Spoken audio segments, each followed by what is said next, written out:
Already আমাদের অনেকগুলো video তোমাদের কাছে এসছে। শিডিউলিং অ্যালগরিদম নিয়ে আমাদের লাস্ট ভিডিও এসছে।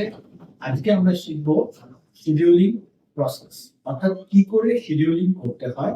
দ্যাট মিনস শিডিউলিং অ্যালগরিদমস গুলোকে কি করে প্রবলেমেটিক্যালি আমরা শিখবো, যে কিভাবে একটা প্রবলেম দিয়ে দেখবো যে কিভাবে শিডিউলিংটা হয়।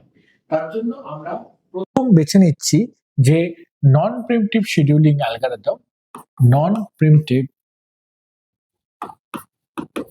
Scheduling algorithm. আর এই নন প্রিমিটিভ শিডিউলিং অ্যালগরিদমের মধ্যে আমরা অবশ্যই পড়ব প্রথমে first come first serve, FCFS algorithm. First come first serve, যে আগে আসবে সে আগে সার্ভ হবে, যে পরে আসবে সে পরে সার্ভ হবে। ফার্স্ট কাম ফার্স্ট সার্ভ এগুলোকে করতে গেলে আমরা কিছু কিছু প্রসেসের মধ্যে দিয়ে এগুলোকে করব। যে প্রসেসের মধ্যে দিয়ে আমাদের কাছে থাকবে প্রথমে হচ্ছে প্রসেস, তারপর থাকবে অ্যারাইভেল টাইম। অ্যারাইভেল টাইম মানে সে কখন আসছে। তারপর থাকবে সিপিইউ বার্স্ট টাইম, অর্থাৎ প্রসেসটার এক্সিকিউট করতে কতক্ষণ সময় লাগছে। অর্থাৎ আমি যদি ধরি সে process P1, process P2, process P3, process P4 and process P5। Okay, আমার কাছে 5টা প্রসেস আছে। প্রসেস P1 এর অ্যারাইভেল টাইম আমি লিখলাম 2, P2 এর হচ্ছে অ্যারাইভেল টাইম আমি লিখলাম সে ফর এক্সাম্পল 5। নাও P3 এর 1, দেন 0, P4 এর 0 and this is 4। ওকে, এগুলো হচ্ছে অ্যারাইভেল টাইম। এগুলো সবই কিন্তু ইউনিট সেকেন্ড, অর্থাৎ কোনো একটা ইউনিট ধরে তুমি করতে পারো। সেটা ন্যানো সেকেন্ড হতে পারে, সেটা মিলি সেকেন্ড হতে পারে, ইটস আপ টু ইউ। আমরা সব ক্ষেত্রেই লিখবো ইউনিট সেকেন্ড। ওকে, যদি আমার সিস্টেমে অ্যারাইভেল টাইম দেওয়া থাকতেও পারে প্রবলেমে, আবার অ্যারাইভেল টাইম নাও দেওয়া থাকতে পারে। আমি দু ক্ষেত্রেই তোমাদের বলে দেবো অ্যারাইভেল টাইম দেওয়া থাকলে আমি কিভাবে করব, আর অ্যারাইভেল টাইম না দেওয়া থাকলে আমি কিভাবে করব অঙ্কগুলো। তো সিপিইউ বার্স্ট টাইম আমি ধরলাম এর 6 ইউনিট সেকেন্ড, আমি ধরলাম এর 3 ইউনিট সেকেন্ড, আমি ধরলাম এর 8 ইউনিট সেকেন্ড, তারপর আমি ধরলাম এরও 3 ইউনিট সেকেন্ড, আর ফাইনালি এর হচ্ছে 4 unit second CPU burst time. অর্থাৎ প্রসেস 1 এর সময় লাগবে টোটাল কাজ করতে 6 ইউনিট সেকেন্ড, প্রসেস 2 এর 3 ইউনিট সেকেন্ড, প্রসেস 3 এর 8 ইউনিট সেকেন্ড এন্ড প্রসেস 4 এর 4 unit second and process P5 এর হচ্ছে 4 ইউনিট সেকেন্ড। এখন এই পুরো জিনিসটাকে কখন কোন প্রসেসটা এক্সিকিউট করবে, কিভাবে এক্সিকিউট করবে, সেটা বোঝার জন্য আমরা যে একটা চার্টের অবলম্বন করব, সেই চার্টটার নাম হচ্ছে ন্যাট চার্ট। ন্যাট চার্টের বানানটা হচ্ছে GNATT, ন্যাট চার্ট। জিটা সাউন্ড থাকে, আমরা ন্যাট চার্ট করে পড়ব। এখন এটার জন্য আমরা ন্যাট চার্ট যেটা করতে হয় সেটা কিভাবে করব। তো ন্যাট চার্ট করার জন্য আমরা প্রথমে এখানে যেটা দেখব সেটা হচ্ছে গিয়ে সে সাপোজ আমি ধরে নিলাম যে এটা আমার ন্যাট চার্ট। ওকে, ছবিটা অতটা ভালো হলো না। নাও এখানে আমি দেখছি যে সাপোজ এটা আমার ন্যাট চার্ট, রাইট। তাহলে এই ন্যাট চার্টটার মধ্যে আমি ডিফারেন্ট প্রসেসগুলোকে অ্যালোকেট করব। নাও অ্যারাইভেল টাইমে আমি যদি দেখি যে কোন প্রসেসটা আমার ফার্স্ট অ্যারাইভ করেছে, আমার ফার্স্টে অ্যারাইভ করেছে সে ধরে নাও প্রসেস P0, রাইট। তাহলে প্রসেস P0 আমার ফার্স্টে অ্যারাইভ করেছে 0-তে, এর আগে কেউ অ্যারাইভ করেনি। তাহলে 0-তে আমি প্রসেস P0 কে এখানে প্রসেস P4 অ্যালোকেট করেছে, তাহলে প্রসেস P4 0-তে অ্যারাইভ করেছে, রাইট। তাহলে প্রসেস P4 কে আমি অ্যালোকেট করে দিলাম, রাইট। কারণ 0-তে কে আছে সবচেয়ে আগে, P4। P4 এসছে, এবার P4 এর কত সময় লাগছে, 3 ইউনিট সেকেন্ড সময় লাগছে। এই 3 ইউনিট সেকেন্ড মানে P4 তার কাজ শেষ করবে 3 ইউনিট সেকেন্ডে, তাহলে আমার P4 এর কাজ হয়ে গেল। নেক্সট কে আসছে প্রসেস, নেক্সট প্রসেস আসছে হচ্ছে আমার 3 ইউনিট সেকেন্ডের মধ্যে দেখো দুটো প্রসেস আমার চলে এসছে। একটা হচ্ছে P3 যেটা কিনা এসছে 1 ইউনিট সেকেন্ডে, আর একটা হচ্ছে P1 যেটা কিনা এসছে 2 ইউনিট সেকেন্ডে, রাইট। তাহলে কে আগে এসছে, আগে এসছে P3, তাহলে কে আগে চান্স পাবে, আগে চান্স পাবে হচ্ছে P3। তাহলে এখানে P3 অ্যালোকেশন পাবে অ্যান্ড P3 কাজ করবে 11 ইউনিট সেকেন্ড অবধি। কেন? তার কারণ অলরেডি 3 ইউনিট সেকেন্ড কাজ করে ফেলেছে P4, তাহলে 3-এর পর থেকে ও কাজ করবে 8 ইউনিট সেকেন্ড, তার মানে 3 আর 8 যোগ করলে হচ্ছে 11, তাই 11 ইউনিট সেকেন্ড অবধিও কাজ করবে। এখন 11 এর মধ্যে আমার সবকটা প্রসেসই চলে এসছে, লাইক P4 ও চলে এসছে, লাইক P5 ও চলে এসছে অ্যান্ড P2 ও চলে এসছে, কিন্তু সবার আগে এসছে সিস্টেমে কে? P1 এদের আগে। তার কারণ P1 2 ইউনিট সেকেন্ড অ্যারাইভ করেছে, তাহলে আমি এখানে দেবো হচ্ছে P1 কে। এখন P1 এর সময়কাল কতক্ষণ? P1 এর সময়কাল হচ্ছে 6, তাহলে 11 অবধি কাজ হয়েছিল, তারপরে P1 এলো, তাহলে P1 কতক্ষণ কাজ করবে? 17 ইউনিট সেকেন্ড অবধি P1 কাজ করবে। এখন P1 কাজ করার পরে আর কে পড়ে থাকলো? পড়ে থাকলো হচ্ছে গিয়ে P2 and P5। P2 R P5 এর মধ্যে কে আগে এসছে? আগে এসছে হচ্ছে P5, তাহলে আমি অবশ্যই আগে অ্যালোকেট করব P5 কে। P5 4 ইউনিট সেকেন্ড কাজ করবে, মানে P5 21-এ ছাড়বে, কারণ 17 আর 4-এ 21 হচ্ছে। আর তারপরে আমার আসছে হচ্ছে গিয়ে P2, সে সবার শেষে এসছে অ্যান্ড P2-র জন্য আমার হচ্ছে গিয়ে 5 ইউনিট সেকেন্ড, অর্থাৎ P2 শেষ করবে কত? 26-এ। P2 শেষ করবে, P2-র জন্য P2-র জন্য আছে আমার 3 ইউনিট সেকেন্ড, P2-র জন্য আছে 3 ইউনিট সেকেন্ড, তাহলে 21 আর 3-এ 24 ইউনিট সেকেন্ডে P2 তার কাজ শেষ করে ফেলবে, রাইট? তাহলে এখানে যেটা দাঁড়ালো যে আমার এই যে টোটালটা, অর্থাৎ সিপিইউ বার্স্টের যদি আমি যোগ করি, তাহলে 6 আর 3-এ 9, 9 আর 8, 9 আর 8-এ 17, আর 3-এ 20, আর 4-এ 24, এখানে 24 এবং তোমার এখানেও আসছে 24, অর্থাৎ তাহলে তোমার নেট চার্টটা সঠিকভাবে ডিস্ট্রিবিউশন হয়েছে, এই চেকিংটার মধ্যে দিয়ে আমরা বুঝতে পারি। এখন এখানে আমার এই চার্টটাকে বলছে ন্যাট চার্ট। এখন এই চার্টের সাথে সাথে আমার কিছু প্রবলেম চলে আসে, যে প্রবলেমগুলোকে আমাকে বের করতে হয়।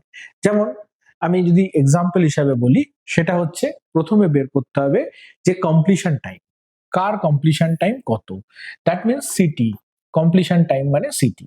তাহলে P1 এর কমপ্লিশন টাইম কত?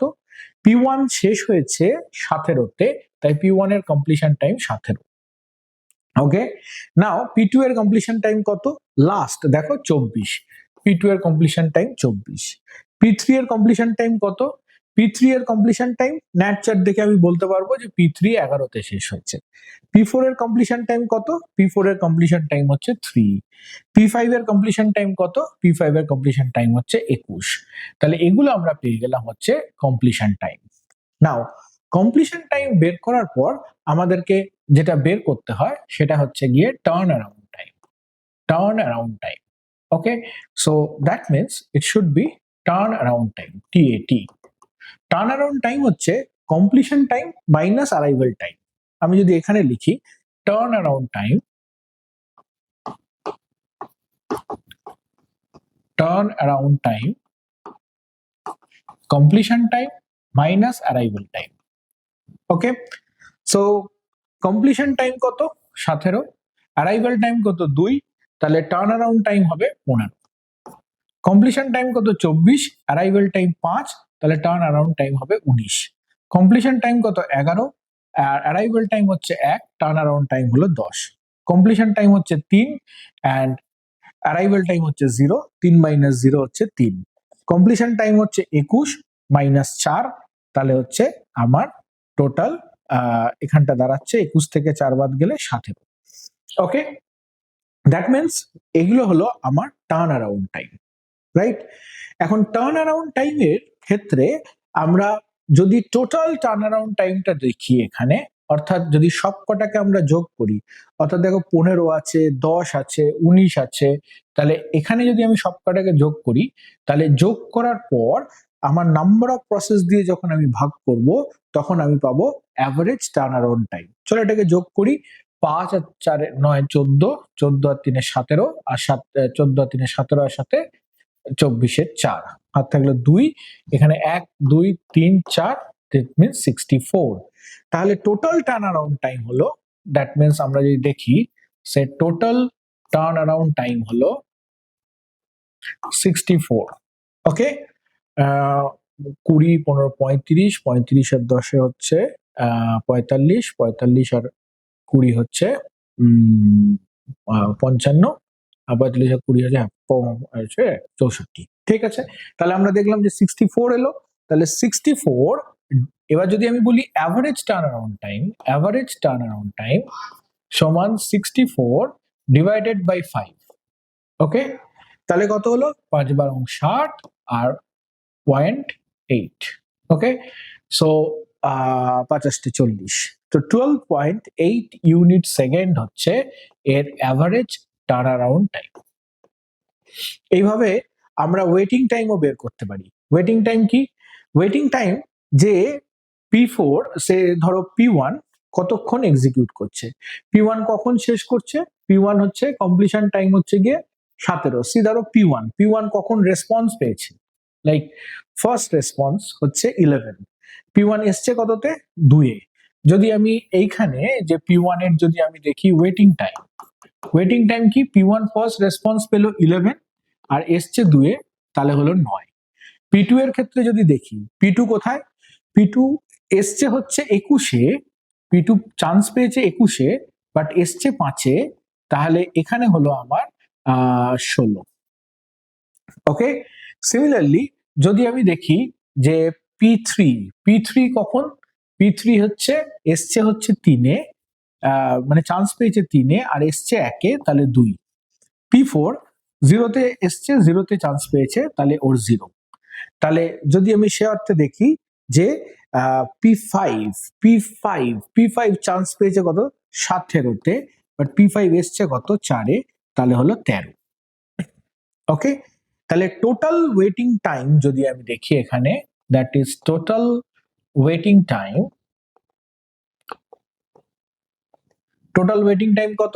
টোটাল ওয়েটিং টাইম হচ্ছে এই যে এখানে 9 আর 16 আর 9 25, 25 আর 15, that is 40। Total waiting time হচ্ছে 40, টোটাল প্রসেস হচ্ছে 8টা, তাই 5টা, তাহলে average waiting time 40 divided by 5 equals to 8 unit second. তাহলে 8 ইউনিট সেকেন্ড হচ্ছে সেকেন্ড। সিমিলারলি আমরা আরেকটাও বের করতে পারি, যেটাকে বলা হয় রেসপন্স টাইম মানে হচ্ছে first response minus arrival time. তো এক্ষেত্রে যেহেতু নন প্রিএমপ্টিভ শিডিউলিং, তার জন্য first response minus arrival time is similar like waiting টাইমই হবে। তার কারণ ফার্স্ট রেসপন্সটাই আমরা এখানে ধরছি, তাই 16, 9, 16, 2, 0, 13। তাহলে আমরা বলতে পারি যে অ্যাভারেজ রেসপন্স টাইম সমান 8 ইউনিট সেকেন্ড। নাও এটা গেল সিনারিওটা যখন অ্যারাইভাল টাইম দেওয়া আছে। কিন্তু যদি আমার অ্যারাইভাল টাইম না দেওয়া থাকে, তাহলে আমাকে ধরে নিতে হবে যে all the process arrived at the same time, that is 0। প্রতিটা প্রসেস একই সময় অ্যারাইভ করেছে, that is 0। All the process arrived at the same time, that is 0। তখন আমার এখানে অ্যারাইভাল টাইম গুলো সবাইকে 0 ধরে কনসিডার করতে হবে। তাহলে আমার হিসাব করতে আরো সুবিধা হয়ে যাবে, যে আমার যাই হিসাব করব অ্যারাইভাল টাইম আমার কাছে কিন্তু কোনো কাজে লাগবে না, ওটাকে 0 ধরেই কাজ করতে হবে। সো এটা গেল FCFS, অর্থাৎ first come first serve scheduling algorithm. যে আগে আসবে সে আগে সার্ভ হবে, যে পরে যাবে সে পরে সার্ভ হবে। অর্থাৎ এই শিডিউলিং অ্যালগরিদমটার জন্য আমার এটাকে বলছে সিপিইউ বার্স্ট মানে কি, যে যেখান থেকে আমার প্রসেসের কাজ করতে যে সময় লাগবে, অ্যারাইভাল টাইম মানে প্রসেসটা যখন অ্যারাইভ করেছে। এগুলো কি? These are my performance measure. Turn around time, waiting time, এগুলো হচ্ছে আমার পারফরমেন্স মেজার। এগুলোকে আমরা যত বেটার করতে পারবো সিপিইউ শিডিউলিং অ্যালগরিদম, তত বেটার হবে। So this is all about first come first serve. Next ভিডিওতে আমরা শর্টেস্ট জব ফার্স্ট নিয়ে ডিসকাস করব। Thank you for watching.